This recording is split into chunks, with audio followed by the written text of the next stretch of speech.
Hi, today I'm going to answer the simple question of what do you need in order to do a video blog? What type of equipment do you need? So Ruth, thank you for the question on my Facebook group when I asked what questions would you like me to answer. And I'm going to talk to you today about the type of equipment I use, and I'm going to give you a couple different samples of what that can be like.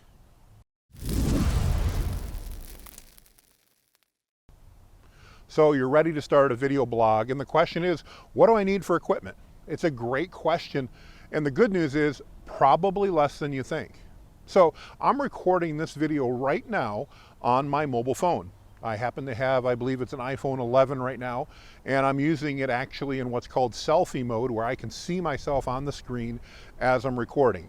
I find that helpful because I can make sure I'm standing in the right spot and see if anything odd happens in the background and make sure I'm framed up just the way that I want. So very simple and very inexpensive, as we've probably already got a smartphone in our pocket or briefcase already. The next thing I'm doing today is I'm actually using an external microphone that's feeding directly into the audio port on my phone. So I'll share some details here. I've decided to invest in this case in a wireless microphone. You can see the microphone right here on my shirt probably, and it connects to a very small belt clip type connector, which I'll hold up here. And that wirelessly connects to a similar looking unit that plugs into my phone. And this works out really well. Hopefully you can hear the audio is pretty good. And at the moment, it allows me to stand anywhere from the 3 feet or so away I'm from my camera now, literally up to, I believe it's almost 200 feet. So I could walk around, I could back up a long way, and still you'd hear great audio. One of the things that we've learned in doing video blogging is that the audio is sometimes even more important than the video quality. Why? Because people don't like to hear things that are staticky and all that. And if you imagine being on a call, nothing's worse than when you're on a cell phone call and somebody's driving through a bad area and you get all this static or dropped syllables. It's very annoying. So audio is important. Now keep in mind, part of it depends on your environment. At the moment, I'm standing outside. I'm in a relatively empty parking lot, but you can see some traffic going by on the road behind me right up in here somewhere. And there's a little bit of wind. Because of the wireless mic and the filter it has on it, that wind shouldn't be noticeable to you, but if I don't have certain filters, it might become more noticeable. We'll try that in a minute and you'll get to hear the difference. So the last thing that I have that really helps out is I have my phone mounted on a tripod right now.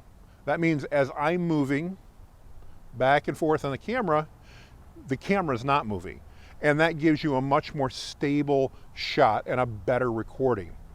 Again, much easier to watch than something with a camera jittering and juggling all over.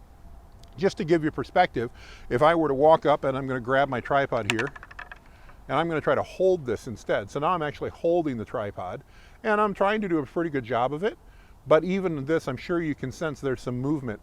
And that movement becomes, yes, I know that was more intentional, but that movement, even if I'm holding it here, becomes more noticeable because let's face it, it gets heavy to have your arm out in front of you holding all this. So I do recommend a tripod for that. Now let's set this back up real quick. There we go. Now I'm back on the tripod and everything's nice, simple, and stable. The other way that I record, and I'll show you this, I'll end the recording on this and splice it together, is I do a lot right on my computer. Or I use my webcam, and in there I do use an external microphone. I do not use this wireless mic that I've got on, but I use one on my desktop, and I'll record some there so you can hear that as well. So that's the way I record, either on my phone or with a webcam off my computer. Now there's one more question, and that comes to editing software. How should I edit this? Because as I go along, sometimes I don't always say everything the way I want, or I'm changing scenes, or I'm going to throw maybe my name up on, and I want to do that effectively. So how do I do that? Well, there's a lot of different software, and I'm sure you could find as many videos giving you different perspectives on what software to use as there are types of software. I'm going to recommend, whether you're on a PC or a Mac, that you spend, I believe it's $10 a month with Adobe software. That's A-O-D-O-B-E. And buy or rent, I guess technically, because it's a month-to-month subscription, what they call their Premiere Rush software. So Adobe makes an expert software called Adobe Premiere, and then they make essentially video editing for dummies. That's why I use it, called Adobe Rush. And that runs on your phone, it runs on your computer or your tablet. I typically will take these video files, upload them to my computer, and then I'll optimize the color. I'll go ahead and make sure that I've got the audio sounding as good as possible. By the way, that's all kind of a one-click process in Adobe Rush, which is why I like it. And then I'll add in simple little intros and my name and things like that, just to make the video seem a bit more interesting. So that's a whole other video as to how to edit, but from a software perspective, I recommend that. Now, one last comment before I go over to my other camera, and that's, what do I do if I don't want to spend any money? I want to get this started, but I don't want to go spend a lot of money. Good question. Well, I would start with just my phone, and I would buy an external mic, not a wireless mic like I've got, but an external mic that's wired, maybe a 10-foot cable on it, that would allow me still to stand the 3 to 4 feet away that I am, but record directly into the phone to get that better quality. You've already got the phone. That microphone's probably going to cost you $25, give or take it. And I'll go ahead and leave in the description of this video links to each of the items that I'm using, so you can see that as well. And I'll try to find a microphone that would work for that, so I can mention that. If you go the inexpensive route to get started, and there's nothing wrong with that, you could also edit your video using YouTube. YouTube has a very simple video editor that's built in, and when you upload your videos to YouTube, you can do some basic editing there. Nothing complex, but simple stuff. That would also, by the way, probably the last point I want to mention. And well, you know what? Before I mention this, let me switch to my other camera so you can hear my last point off my webcam. All right, so I was just talking to you about one last thing on video.